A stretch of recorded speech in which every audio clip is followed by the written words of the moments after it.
আজ আমরা তুলে ধরতে চলেছি এমন একজনকে যিনি চাকরি ছেড়ে দিয়ে চায়ের দোকান করেছে। তো প্রথমেই বলুন, আপনি চাকরিটা কেন ছাড়লেন? দেখুন, আমার ইচ্ছা ছিল যে জীবনে আমি কিছু একটা করব, মানে প্রচণ্ড পরিশ্রম করে, সময় লাগুক কিন্তু আমি জীবনে পরিশ্রম করে কিছু একটা করব, এটা আমি ভেবেছিলাম। কিন্তু চাকরিতে খুব তাড়াতাড়ি আমার স্বপ্নগুলো পূরণ হয়ে যাচ্ছিল, আমার সেই কষ্টটা করতে হচ্ছিল না। ওই জন্য আমি ভাবলাম আমি চাকরিটা ছেড়ে দিই, দিয়ে আমি চায়ের দোকান করি। মেনলি ওই জন্যই আমার চায়ের দোকানে আসা।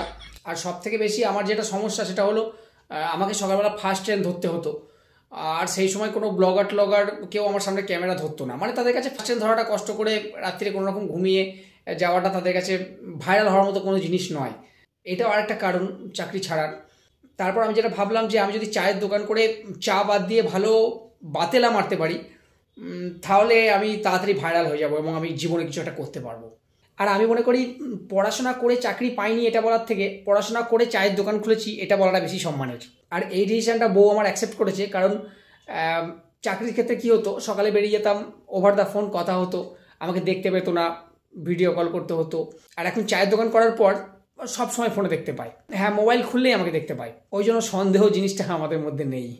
আর আমার চাকরি চলাকালীন বইয়ের যে হাত খরচা ছিল, মানে মেকআপ টেকআপের খরচা, এখন অনেকটাই কমেছে চায়ের দোকান করার পর। ও তাই? কেন? কারণ এখন অনেকেই ও মুখ দেখাতে পারে না। আর সত্যি কথা বলতে এরপরে আমার বড় চিন্তা ভাবনাও আছে। এরপর ভাবছি আমি পরোটার দোকান দেবো।